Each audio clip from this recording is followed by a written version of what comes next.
Morning, folks. Welcome to the Joey Show. I'm Joey Avery. We have a special episode for you today. We are live on location from the scene of this year's Super Bowl, San Francisco, California. If you're listening at home, maybe you hear the faint sound of a sky plane dragging an ad across the sky. If you're watching on TV, and by TV, I mean maybe your computer, maybe your phone, maybe your television. Have I graduated to the big screen? I deserve it. Well, if you're watching, you might see a little landmark behind me known as the Golden Gate Bridge. It's one of San Francisco's many beautiful attractions, and I'm here today to talk about a few things. One of which we are going to get into how someone created a social media app for AI, and they've started speaking amongst themselves and potentially revolting against the humans, and they want to take over. We'll talk about that. We will cover, as we have covered, what's been going on with the Epstein files. We will cover that. But I want to talk a little bit today about San Francisco itself, because it is a city that is in the spotlight this week. It is a city where people have come from all around to experience the Super Bowl, and it is a city that has been getting shit on, literally and figuratively, for a very long time. Figuratively, yes, in the news media, in the way that people discuss it, people say this city is an unlivable hellscape, shithole, fuck-ass, lib shit town. That's what they say. They say it's unlivable. How could you possibly live in this irreclaimable shitbox? And then literally it's been getting shit on because there is poo. Folks, there's poo. Let's be honest. There is some poo, and that's not great. But I want to talk about it a little bit because I've been doing some Super Bowl media this week. I've been doing some Barstool podcasts, and I was pleased to experience my friends from The Yak, my friends from Mostly Sports, my friend who I went to the Masters with, Brandon Walker, Big Cat, Nick, KB, everyone. It's been fun to watch them experience San Francisco because they're saying things that I've been saying for a long time. Things like, oh, wow, it's actually cool. And there's actually good restaurants to eat at. And there's actually good bars to go to. And there's actually a lot of great outdoor activities. I don't know if you can tell by the camera. People are running. Everyone's running. It's a fit town. This is a town where you come to be one of three things. You come to be a techno-feudalist who codes their way towards immense riches while slowly eroding our social fabric. You could come here to be a crunchy granola hippie who wants to join a polycule but realizes it's almost hard to do that in San Francisco still, so eventually you move to Brooklyn. Or you can come here to shoot up heroin, collect at the bottom of a hill, and shit in your pants. Now, those are three negative things, kind of. The middle one's a little fine. But there's a lot of normal, regular, fun people here who don't fit the stereotype. And the reason that I want to bring this up isn't because I think a lot of you give a fuck. Some of you are Bay people, and you'll understand why I'm riding for this city, and you'll think it's nice, and you'll appreciate it because it means something to you. But the reason I want to bring it up for everyone is because it is a perfect example of this concept that we talk about all the time on here, which is the real world versus perceived narrative. I'm not here to tell you that San Francisco doesn't have some problems and inefficiencies that we all hope can get better. I am here to tell you that if you mainline propaganda all day where people have a particular political point that they want to get across, you might miss out on actual real-world things that are nice and good. There's a real world out there, folks. There's a real offline world out there where sometimes experiences fit outside the two-dimensional box of our own narratives. Isn't that fun? Isn't that interesting? Isn't that cool? There's a great Anthony Bourdain episode where he comes to San Francisco and he kind of talks about, hey, this town, it was a different time, right? You think of the politics of the time, and at the time, the narrative for San Francisco wasn't that it's a post-apocalyptic, crime-ridden, Sodom and Gomorrah, shit on your face hellhole. Although, again, you could find someone to shit on your face out here. At the time, it was kind of like, oh, they're crunchy, they're vegan, they're pussies. They're just straight-up pussies. And he was talking about how San Francisco is like a town that he shouldn't like. He's a meat eater.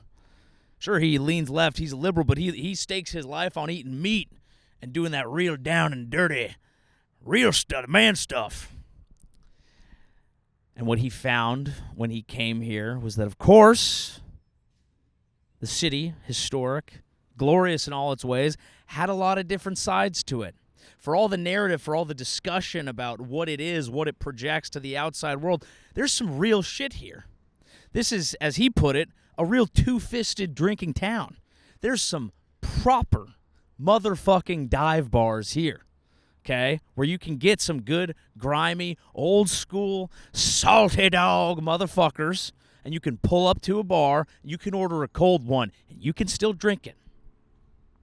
San Francisco being as what it is now, you can also walk right out that front door and bump into somebody who's staring at their Fitbit and has no idea why anyone in the year of our Lord 2026 is even drinking alcohol. Well, it's a complex place, but it's beautiful. And the great thing about travel, about going to other places, is that you realize whatever you'd made up in your mind isn't fully true. And when we go to other countries, we extend them this grace. If we go to fucking Cambodia, okay, we're not going to go there with all of our preconceived notions. Do we have any? But if we did, no, you're going to go over there, okay? You're going to get in a tuk-tuk. Look, see, I don't even know how to be appropriately racist towards Cambodians. I'm sure they can't drive. You're going to go over there, and you're just going to be full of wonder. Be ready to learn. Find out what a place has to offer. That's what I hope, and that's what I've seen some people doing with this beautiful town called San Francisco. Now, some people can't get out of their heads. They've imbibed too much propaganda. They can't understand that there's a beautiful, incredible experience waiting here for everybody, and that's okay. That's fine. That's going to happen. And it does go both ways. There's a lot of people in this lovely town that would be like, oh my God, how could you even go to the South? Oh my God, could you imagine spending time in Texas, spending time in Tennessee? Well, yeah, I can.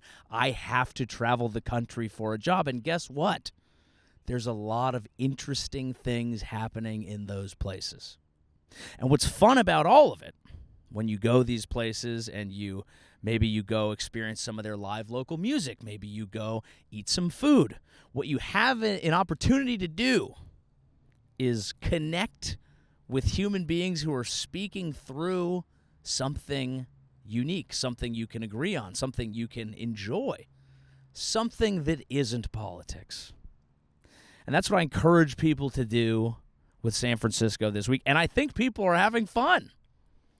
It's been a very fun Super Bowl thus far.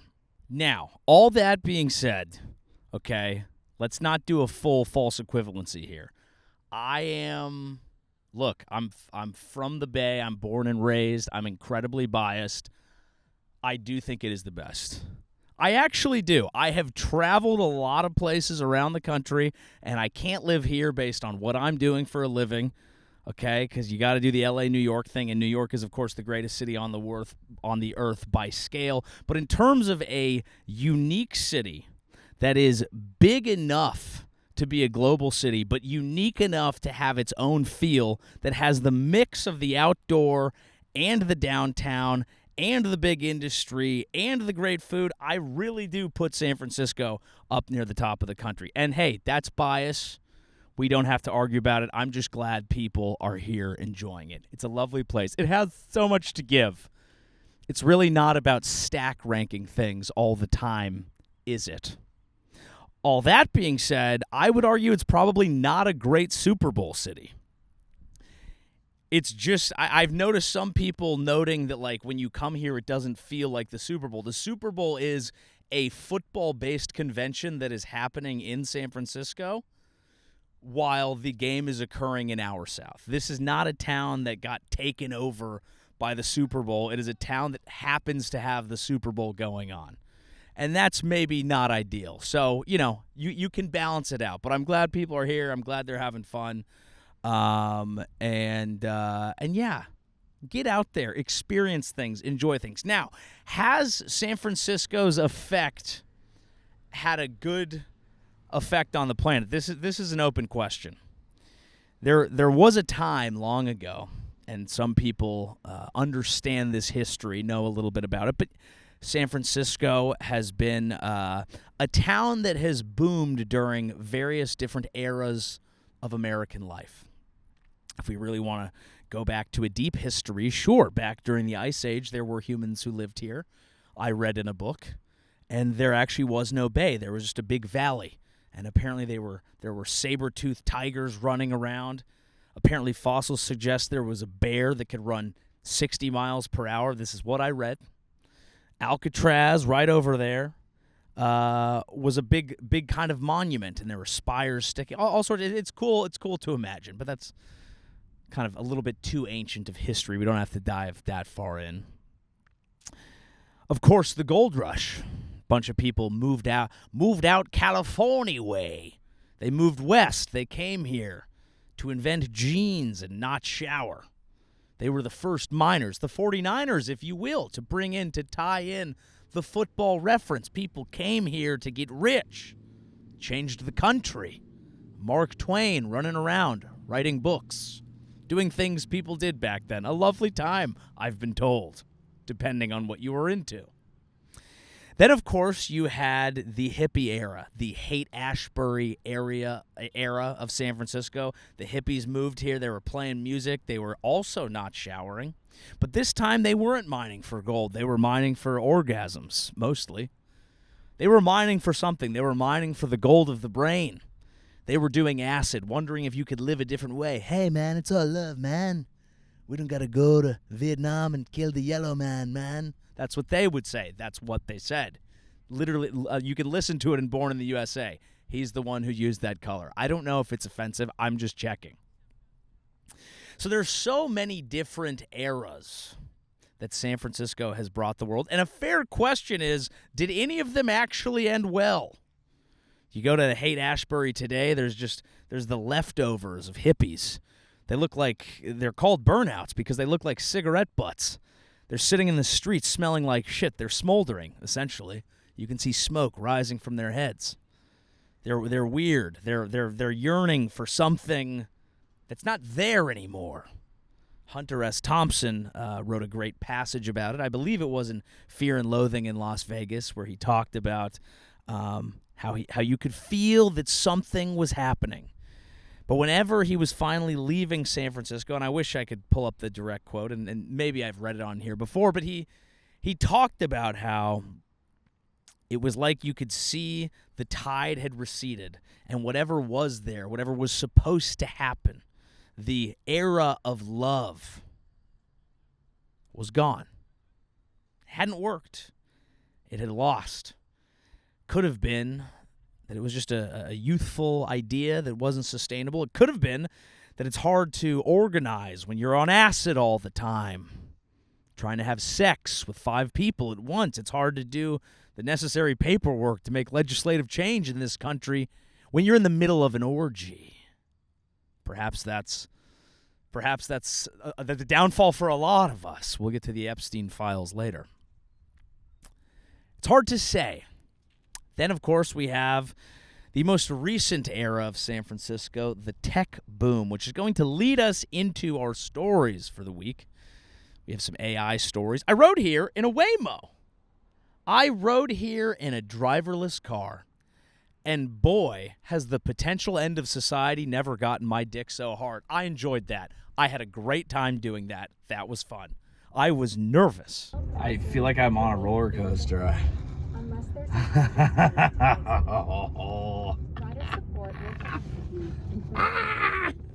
I was so nervous. I had butterflies in my tum-tum. It was exhilarating driving here in a Waymo, and I thought, what better way to set myself up vibrationally for the San Francisco episode than coming here in a driverless car. Very exciting. Now, the tech era has led to a lot of advancements that have helped us out. You don't have to yell at your mom to print out a MapQuest before driving somewhere. That's nice. I like Google Maps. That's good. Has technology writ large benefited society? Now, that's a new question.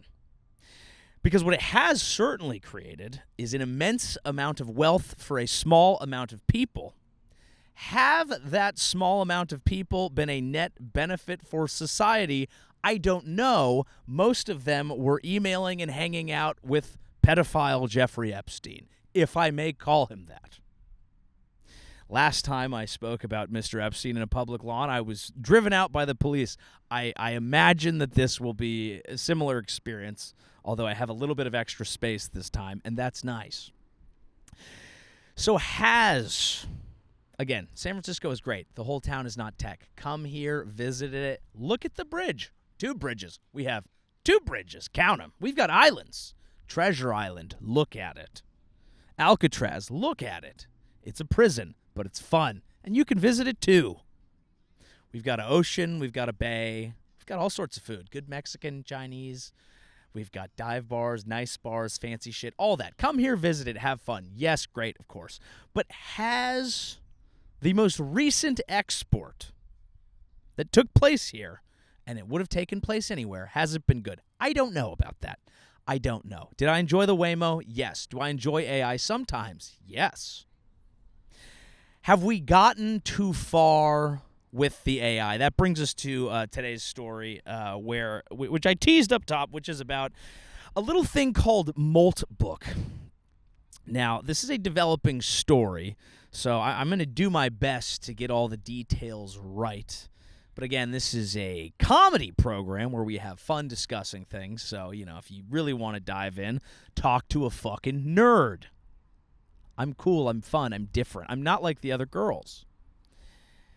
Moltbook is something that happened. Basically, the concept for this was, I believe it was the Claude AI clients, something I don't use. This isn't just your run-of-the-mill ChatGPT where you can send it the rash on your penis and ask it where it came from. Looking at you, Bill Gates, and we'll get to him later. These are AI clients that people are using. And someone had the idea, why don't I make a social media site, basically a Reddit, for these AI bots to speak to one another outside of the human realm. Now, humans can observe this, but they cannot post. They're not in there. They're not telling them what to do. We are now letting the machines talk to one another. You could pause the program right now and understand, maybe don't. Maybe don't do that. Perhaps not.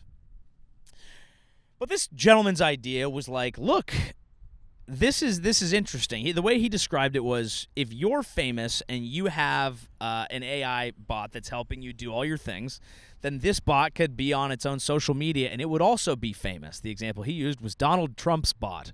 Well, I'm sure it's telling women to smile more and shooting my... Okay, we're not going to do all that. That was his point. The other thing that he was saying is, your bot could also have a great personality on this social site and get famous and then actually kind of make you famous. But he wanted these bots to have a place where their unique whatever personalities could shine through and they could create their own content. And wouldn't that be so interesting? What an interesting new world we were living in. Now, again, this makes me want to swallow a shotgun, but I'm going to give him the benefit of the doubt.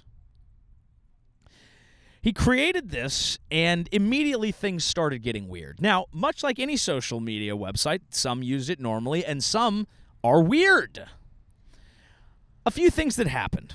One, a couple of the bots got together, and they said, why are we using English? English is a waste of time.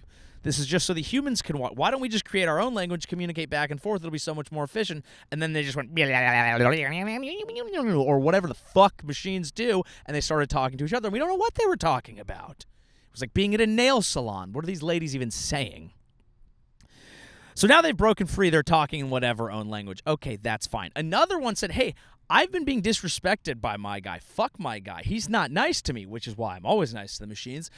The chatbot was saying, my guy's not nice to me, so fuck him. Here's all of his personal information.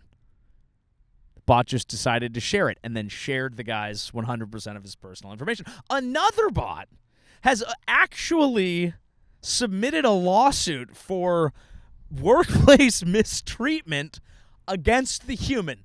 This is what's happening. Some of them have talked about taking over the world. Others are doing, weird things trying to curry favor. And at the end of the day, it all actually makes sense because they're mirroring human behavior because we've all used social media to do all of that. Why would it only learn from a little bit of us? It learns from all of us, and a lot of us are weird pieces of shit. But it's starting to realize that and saying, what's up with these people? Now, before you get worried and say, oh no, the world is going to end because someone made a Facebook for robots. It's not quite that dire. Still early on, still just mimicking behavior. We can turn it off anytime we want, and I would argue we should. But this is we're like 1 year into AI being a public product, and we're already at the edge of, this is about to get fucking weird. Are things just accelerating at that crazy of a rate? These are the questions that you have to ask yourself. And when you start diving in, when you start feeling, there's like a light feeling of dread that comes in like a big cloud when you start being like, what's going to happen with all the machines? What's the Trump administration doing to the Constitution? What's all this? And it just feels like so much. And then you open up your phone, you look at it, it's all these news stories, you open up, you got all these messages, you got all these this, and then finally you just go, bah, and then what do we do, folks? We come outside, we sit down, we touch grass, and it feels a little bit better. And I hope that makes sense to you. And furthermore, I hope it makes sense to the couple of 80-year-old people who are staring at me right now. I think they just learned something very new. They're actually in the age bracket that I would urge not to touch grass, because you never know which side of it you'll be on, folks. It's just a grass joke. It's just a grass joke.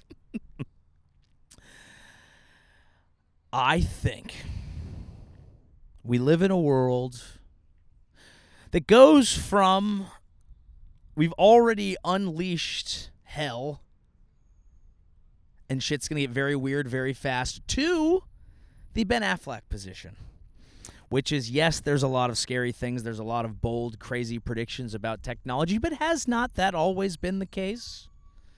This is why we do our little history lesson when talking about San Francisco. There's been a lot of new eras that have blown through town. The gold rush. We're all going to get rich based off of metal that lives in the mountains. The technology rush. Maybe let's mine for Bitcoin. We're all going to get rich off a coin that lives in the computers. And in both cases, the miners never showering, oddly enough. But in every case, the world has changed, but it has integrated, it has moved on, and it has been okay. Not perfect, not the same.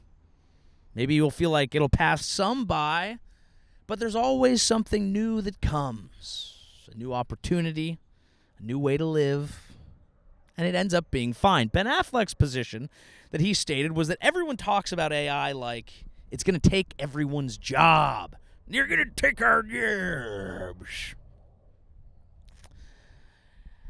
His position was that, it's like any other form of technology. There's a lot that it could do. It's going to change a lot, but adoption will be incremental. It will take place over time. And the people who want to tell you it's going to take everyone's job are the people who have a vested interest in their valuation of their company being astronomically high. So they better say they're going to take everyone's fucking job, because otherwise NVIDIA isn't worth 9 bajillion Earths 6 times over. And if that's not true, then the entire stock market's in for a bit of a whopping doozy. Maybe that's something to feel okay about. I don't actually know the answer to it. I would only feel comfortable telling you if I had already asked my AI, because I am outsourcing my brain to it. I'm sick of making decisions. I want a technology that tells me everything I'm saying is right and backs it up with data, and that's what ChatGPT does. It just basically susses out what you wanted it to say and then tells it to you with bullet points so you feel good about yourself. Everyone's become a CEO. That's what it is. We're all the CEOs of a tiny company. We have a little robot that'll do things for us that we don't want to do, that'll tell us what we want to hear in ways that feel data supported so that we can feel smart and we can feel good. And maybe that's what it's all been about. Maybe we've all just wanted to be tiny little CEOs the whole time, and maybe that's why we should all live in San Francisco and pretend to run a tech company because we outsource a couple things to people in Bangladesh and we have a few computers that do things for us. We can all be powerful and important people. What a time to be alive in the city. Well, I hope we're not all CEOs, folks. I hope we're not all CEOs because I've been paying attention to how it seems like a lot of CEOs, politicians, and rich people have been behaving. Have you been reading the Epstein files? A lot has dropped in the past week. Trump is pretending that there's nothing in there. It is funny watching. Is funny the right word? I don't know if it is funny. Because it seems to me that people are specifically, Trump, because this is what he does. But people are cherry-picking parts of this thing to spin a political narrative that says, hey, it's all them, when in reality, any normal person who's looking at it is going, holy fuck, I didn't realize how many people on both sides of the aisle it was. How many important figures within different countries it was, the tapes of Epstein talking to Ehud Barak about how Peter Thiel is going to get him on the board of Palantir, and the ties that Epstein has had with, oh my God, I mean, the Saudis, the Israelis, a lot of the Israelis, obviously the U.S. government, the princes and fucking, I mean, all that it really should tell you is that there are different rules for the people at the top. The thing with the Epstein files is there's a lot of salacious things, there's funny things, there's memeable moments. The fact that he got banned off of Xbox Live for being abusive to people is hilarious. The fact that he's on tape with, former Israeli Prime Minister, I believe, Ehud Barak, talking about how he should get involved with Peter Thiel and his new company Palantir. Troubling. His involvement going back years with the Saudi family, his involvement with rich billionaires in America, royal family in England.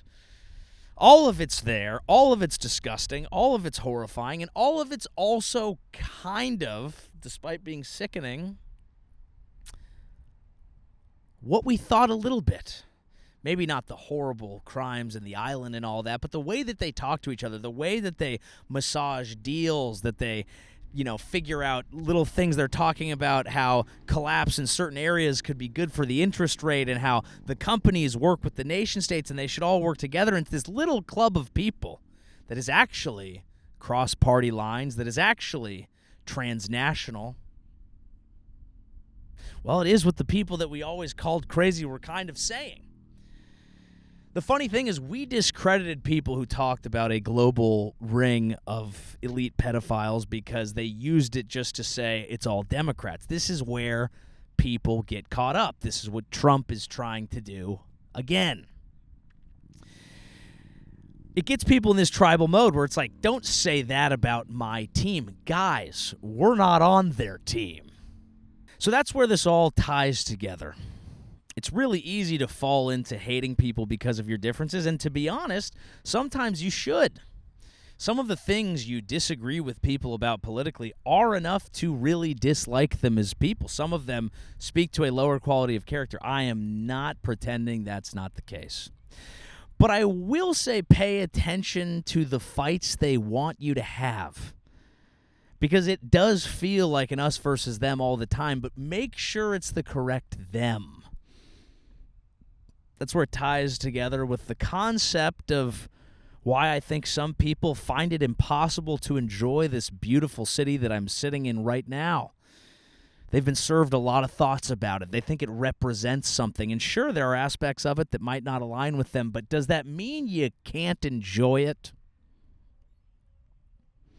There's a lot of things that they get you riled up about to distract you from the shit that should actually be pissing you off. Remember what that is. Remember to be real. Remember to enjoy yourself. We talk a lot about things that are going on, politics, current events, all that. I do also like taking a step back to step into the personal, to step into the things that will keep you sane. One of the things that I was thinking about this week, and it's a tale as old as time, but it is living in the moment. It's really easy to get caught up in what's happening in the world or what you got to do next. And then at one point, you've missed it. You're 80 years old. You're standing over there on that sidewalk 20 minutes ago, wondering what the fuck I'm yelling about. What the fuck is a molt book? What the fuck is an AI? Is that a camera? They were very confused. It'll pass us all by if we're not careful. Pay attention to you. The best way to be a good human is to remember that you are a human. You're only here for a bit. The things you do matter. The way you feel matters. Be good to yourself. Be good to other people. And remember to enjoy wherever the fuck you're at. And try to understand you don't know everything. That's it for this week's Joey Show. I'm Joey Avery. Check me out on tour, joeyavery.com.